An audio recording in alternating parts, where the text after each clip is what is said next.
the psychology of silent treatment. Have you ever been met with absolute silence after a disagreement?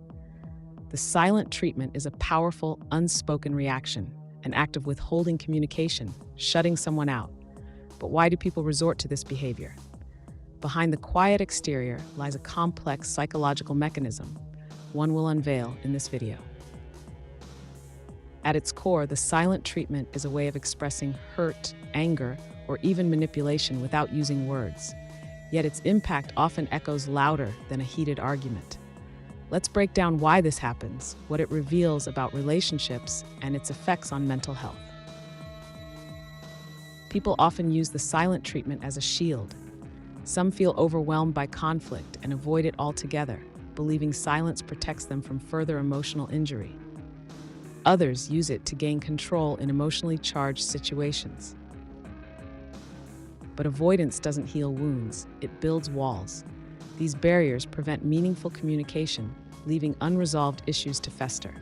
The question is, does silence resolve conflict, or does it create deeper divides? Understanding this can help us reflect on our own responses during conflict. The silent treatment carries another, darker layer: power and control. In some relationships, silence is used as a weapon, a calculated act to assert dominance. This tactic often leaves the other person feeling confused, powerless, and anxious. Why is this powerful? Silence denies closure. It forces people to wrestle with uncertainty, questioning what they've done wrong. By withholding communication, the wielder of silence shifts the emotional burden onto the other person. This emotional tug-of-war perpetuates toxicity in relationships. The silent treatment is not harmless, it's emotionally distressing. For the recipient, its effects can mirror psychological torment, feelings of rejection, worthlessness, and even anxiety. Over time, these feelings may erode self-esteem, making individuals second-guess both their actions and their value. It's important to recognize this behavior. Repeated exposure to silence as a conflict response can lead to long-term emotional scars, including stress and depression. Awareness of its effects allows us to protect both our mental health and our self-worth.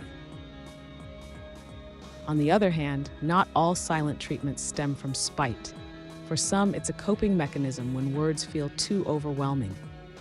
Fear of confrontation or saying the wrong thing often drives people into silence. It can feel like an easier path than navigating the emotional turbulence of conflict. However, this safe silence often creates misunderstandings. While it can provide temporary comfort, avoiding communication stifles emotional expression and resolves little in the long run. Confronting this fear is key to healthier interactions. So how do we move past the barriers of the silent treatment? It starts with self-awareness and empathy. Reflect on why you or others feel the need to employ silence.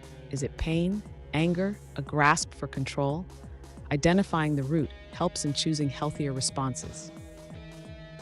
Open communication is the antidote to silence. Expressing emotions, even imperfectly, fosters connection. For example, gently explaining, "I need time to process my thoughts," can shift silence into thoughtful introspection rather than avoidance. Honest dialogue builds trust. When silence has taken its toll on a relationship, repairing the connection requires patience and effort. Start by acknowledging the emotions behind the behavior, both yours and theirs.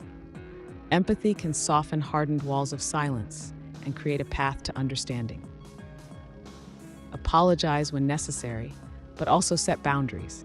If someone's silence has harmed your mental health, communicate your limits respectfully. Breaking cycles of silence leads both parties towards stronger, more authentic bonds.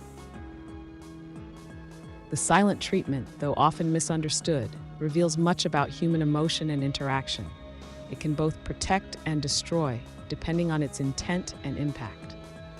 By understanding its psychological roots, we can learn to navigate conflicts in healthier, more compassionate ways. Let's ask ourselves, are we using silence to express or to control? How can we create a culture of mindful communication? Share your thoughts below and take one small step today, whether it's reaching out to someone you've been silent with or reflecting on your own behaviors. Healing begins with one voice.